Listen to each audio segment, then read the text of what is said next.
اللہم صلی وسلم وبارک علی سیدنا مولانا محمد وعلی آلہ وصحبہ وبارک وسلم۔ بہت اچھی گفتگو ہو رہی تھی اور میں اس میں 2-3 باتیں ایڈ کروں گا۔ پہلی بات تو یہ کہ حضور نبی کریم صلی اللہ علیہ وآلہ وسلم آپ کا یہ فرمانا کہ اس کی ناک خاک آلود ہو، تو اس میں بھی 2 باتیں ہیں۔ ایک تو یہ کہ نبی کریم صلی اللہ علیہ وآلہ وسلم جب کسی کے حوالے سے کوئی ایسا جملہ فرماتے ہیں تو اس میں بھی ایک باریک سا اشارہ ہے کہ انسان جب سجدہ کرتا ہے نا تو اس کی ناک خاک آلود ہوتی ہے۔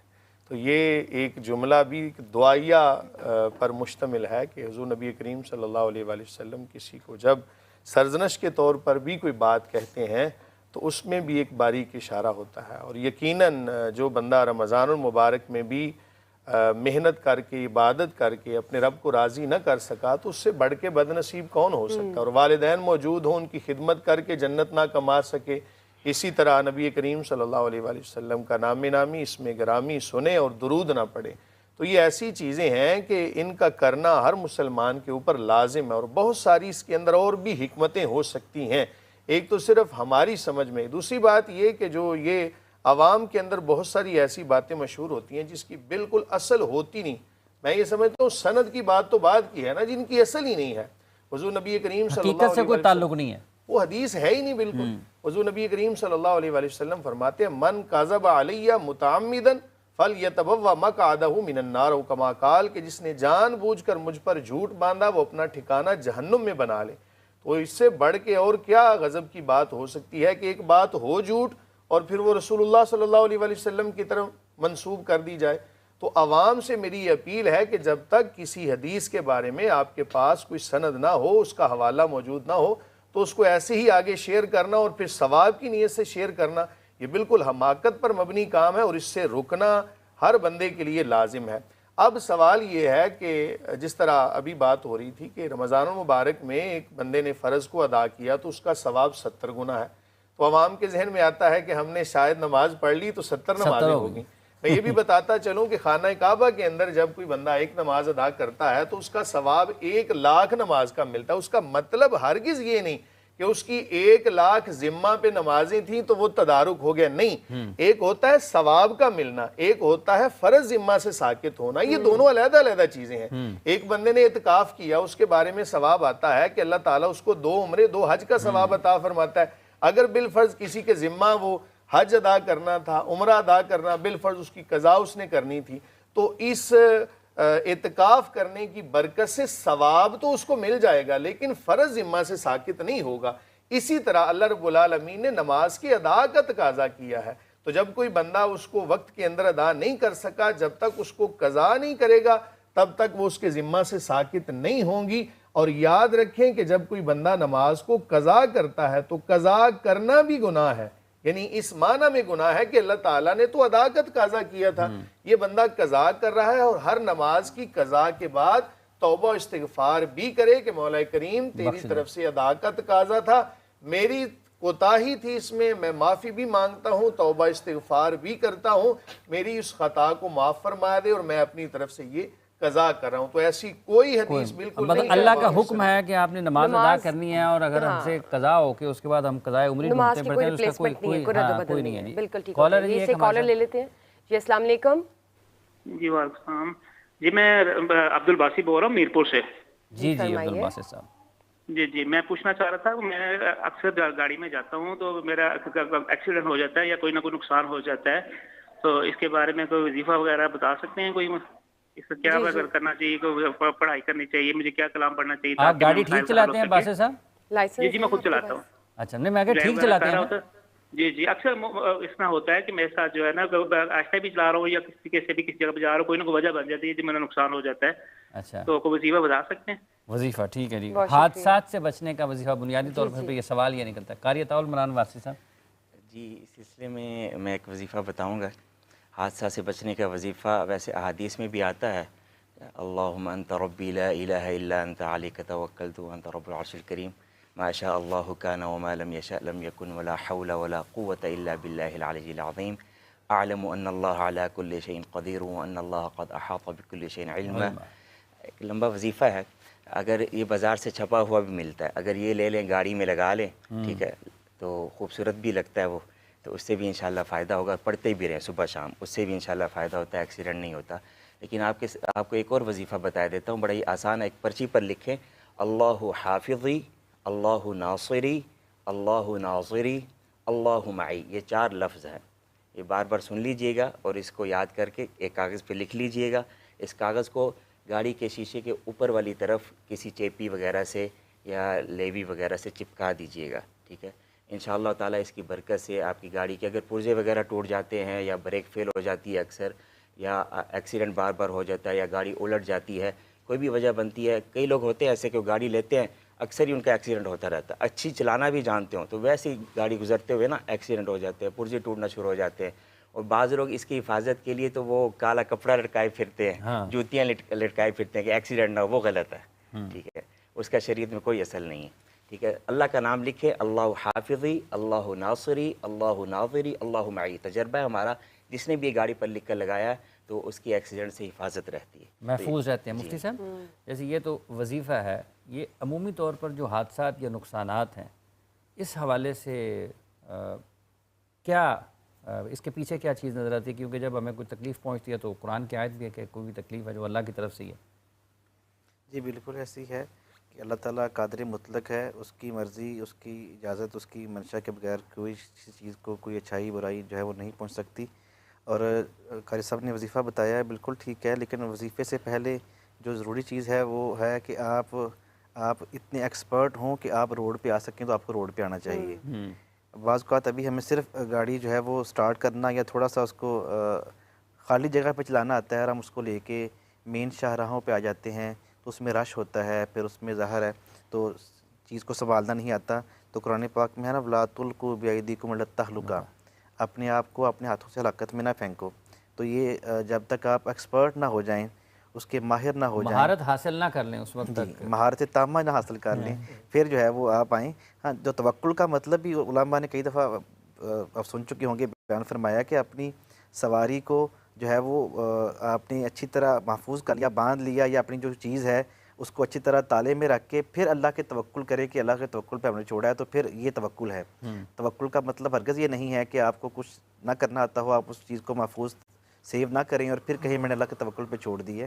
جیسے بائک ہے، آپ نے کھڑی کی ہے، اس کو اپنی تیاریاں جو ہے وہ پوری کریں، اپنی جو آپ کے ذمہ پریکاشنز ہیں ان کو مکمل کریں، اور اس کے بعد جو ہے وہ توکل کریں۔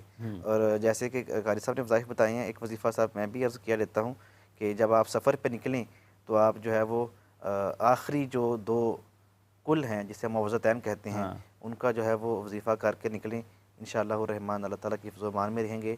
جو سفر کی دعا ہے، دعائے معصورہ ہے، قرآن پاک میں بھی آتا ہے، سبحان اللہ سخر لنا ھذا وما كنا له مقرنین وإنا إلی ربنا لمنقلبون۔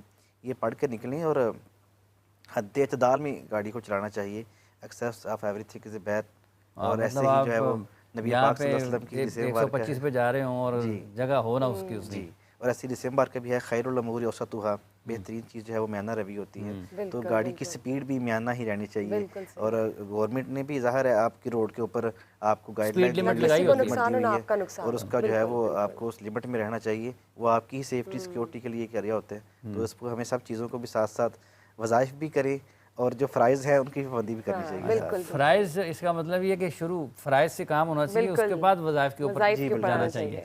ہاں، بعض لوگ سپیڈ ان کی بہت کم ہوتی ہے، 10-20 پہ بھی ہونا تو شہر ہے کوئی نہ کوئی مار جاتا ہے، ٹھیک ہے نا؟ ان لوگوں کے لیے خصوصی ہے کہ وہ دعائیں کر کے گھر سے نکلا کریں، جیسے کہ انہوں نے فرمایا، تو وہ بھی بہت ضروری ہے، دعاؤں کے ساتھ ہی چلتا ہے انسان۔ ایسی ہے جہاں تک ہم دیکھتے ہیں نا اپنے معاشرے کی ٹریفک کے حالات، تو اللہ تعالیٰ معاف فرمائے، اتنی بے ہنگم ٹریفک ہے، اور بعض دفعہ ہمارا قصور نہیں بھی ہوتا نا، تو کوئی اگلا ایسا بندہ قصور کر دیتا ہے جس کی وجہ سے ہمیں بھی نقصان ہو جاتا ہے، اور اس نہیں قصور ہی نہیں کرتا، وہ کہندا بھی ہے تو نظر نہیں آ رہا ایسے کہتے ہیں۔ تو لڑائی جھگڑے اکثر ہو جاتے ہیں، تو برداشت والا، اور گھر سے جب بھی نکلیں نا تو جب بھی نکلیں، اس کا مطلب یہ نہیں کہ آپ گاڑی پہ جا رہے ہیں یا آپ کسی بھی دکان پہ جا رہے ہیں، جب بھی گھر سے نکلیں بسم اللہ توکلت علی اللہ لا حول ولا قوت الا باللہ العلی العظیم، اس کو پڑھ کے نکلیں، چاہے آپ سواری پہ سوار ہیں، اور یقینی طور پہ سواری جو ہے نا اگر اس کو ہم ظاہری طور پہ دیکھیں تو ہمارے بس میں اس کی کوئی چیز نہیں ہے، دیکھیں نا لوہے کی چیزیں ہیں، اللہ نہ کرے کوئی بھی کھل جائے تو ہمارے بس میں تو نہیں، اتنی سپیڈ سے ہم جا رہے ہوتے ہیں، تو یقینی طور پہ جب آپ سواری پہ سوار ہوں تو حضور نبی کریم صلی اللہ علیہ وآلہ وسلم کی تعلیمات کے مطابق بسم اللہ الحمدللہ سبحان الذی سخر لنا ھذا وما کننا لہ مقرنین وَإِنَّا إِلَىٰ رَبِّنَا لَمُنْقَلِبُونَ اس کو پڑھ کے پھر سوار ہوں کہ ہمارے بس میں تو وہ نہیں، اللہ تعالیٰ نے اس کو ہمارے بس میں. اس طرح سفر کے لیے گھر سے نکلے نا، موسیٰ کی برکت سے مجھے ایک دعا یاد آ گئی. یہ دعا میرے والد صاحب نے مجھے سکھائی تھی. وہ فرماتے تھے گھر سے نکلے تو بیٹا یہ ضرور پڑھنا اللہم انت رفیقی فی سفری، اللہم انت رفیقی فی سفری وانت خلیفتی فی اہلی و مالی. اس کی برکت سے حدیث پاک کی دعا ہے، اس کی برکت سے حفاظت رہتی ہے. حفاظت کی ٹھیک. اچھا مفتی صاحب، جب ہم آج کے دور میں بات کرتے ہیں، بیٹھے ہیں معاشرے، جیسے ٹریفک کی بات کی ہے سخاوت منیر نعیمی صاحب نے، مفتی صاحب نے، کہ بے ہنگم ٹریفک ہے. یہ جو بے ہنگم لوگ ہیں بہت زیادہ، ان کو کیسے دین اسلام ان کے اوپر آئے اور دین کیسے ان کی رہنمائی کرے؟ یہ کیسے لوگ جو ہیں ان بنیادی اصولوں پر دین کے عمل کریں اور یہ جو عدم برداشت ہے یہ واپس انسان پاکستان میں رہنے والے لوگوں کو واپس لا سکتا ہے؟ جی بالکل ایسے ہی ہے. روڈ پہ آنے والا ہر جو بائکر ہے، گاڑی کا ڈرائیور ہے، اس کو لازمی نہیں کہ روڈ سینس ہو. ہمارے ہاں ایشوز ہے، لوگوں کو روڈ سینس کی کمی ہے، اور اس کے جو اصول ہیں، ٹریفک کے قوانین ہیں، ان کا جو ہے وہ ادراک نہیں ہے. ادراک ہے تو پابندی نہیں کرتے. ہمارا فرض ہے، ہر جیسے ٹریفک پولیس ہے ان کی بھی ذمہ داری ہے، ہم یہاں بیٹھے ہیں ہماری بھی ذمہ داری ہے ہم لوگوں کو آگاہ کریں کہ ان کی حفاظت کے لیے یہ چیزیں بنائی جاتی ہیں، ان کو کریں. جیسے ابھی آپ نے بات کی کہ اگر کوئی حادثہ ہو جاتا ہے تو جس کا قصور ہوتا ہے وہ پہلے اٹھ کے جو ہے نا وہ تلخ کلامی سے بات کرتا ہے کہ اس سے پہلے کہ وہ مجھے کوئی سخت بات کہیں یا ڈانٹیں. تو میں سمجھتا ہوں قرآن پاک میں سورہ فرقان میں اللہ تعالیٰ نے اپنے بندوں کی جہاں خوبیاں بیان فرمائی ہیں عباد الرحمن کی، تو وہاں یہ بھی ہے وَإِذَا خَاطَبَهُمُ الْجَاهِلُونَ قَالُوا سَلَامًا. ایسے لوگوں سے جہاں سامنا ہو جائے تو ان سے بحث نے الجھنے کی بجائے جو ہے وہ انہیں اسلام کر کے ان سے نکل جانا چاہیے. کیونکہ اگر وہ حماقت کر رہا ہے ہم بھی اسی جیسا ریاکشن دیں گے تو پھر ہم میں اور ان میں فرق کیا رہے گا. اور جب دو بندے روڈ پہ الجھتے ہیں تو پیچھے 100 بندے اور پریشان ہوتے ہیں، بجائے اس کی کو سائڈ کے ہو پہ جو ہے وہ مجھے ہمارے معاشرے میں جو چیزیں ہمارے دین نے ہمیں گائیڈ کی تھی ہم نے چھوڑ کی، اغیار نے اپنا لیں. مثال کے طور پہ ہمارے استاد محترم ڈاکٹر راغب حسین نعیمی صاحب تو وہ سفر پہ گئے یورپ کے، تو واپس آئے تو میں نے ان سے پوچھا کہ سر اگر آپ 2 لفظوں میں لانگ اینڈ شارٹ لب لباب اپنے اس سفر کا بتائیں کہ ان لوگوں میں کیا ایسی چیزیں ہیں جو ہم میں نہیں ہیں تو آپ کیا بیان فرمائیں گے؟ تو انہوں نے بتایا کہ جی 2 چیزیں جو میں نے وہاں دیکھی اور تھیں وہ اسلام کی. ہمارے دین نے، ہمارے آقائے دو عالم صلی اللہ علیہ وسلم نے ہمیں گائیڈ کیا تھا کہ ہم جو ہے وہ یہ کریں، لیکن ہم نے چھوڑ دیا، انہوں نے اپنا لیا، اور وہ لوگ جو ہے ترقی کر کے وہ ایک تھینکس ہے، ایک سوری ہے. ہمارا دین ہمیں کہتا ہے من لم یشکر الناس لم یشکر اللہ، جو لوگوں کا شکریہ ادا نہیں کرتا اس نے اللہ کا شکر ادا نہیں کیا. اور ہمارا دین ہمیں کہتا ہے کہ لوگوں سے جو ہے نا عفو سے کام لیا جائے. قرآن ہمیں جگہ جگہ کہتا ہے، نبی پاک صلی اللہ علیہ وسلم کی تعلیمات سیرت طیبہ جو ہے ہمیں سکھاتی ہے کہ ہم عفو سے کام لیں، ہم درگزر سے کام لیں. خود آقا دو عالم صلی اللہ علیہ وسلم کی اپنی حیات مبارکہ ہمارے سامنے ہے. یہ دونوں کام ہم نے چھوڑ دیے ہیں، انہوں نے اپنا لیے ہیں. چھوٹی سے چھوٹی بات پہ وہ تھینک یو کہنا اپنے لیے لازم سمجھتے ہیں، جبکہ ہم سمجھتے ہیں کہ یہ شکریہ والی کوئی بات نہیں ہے.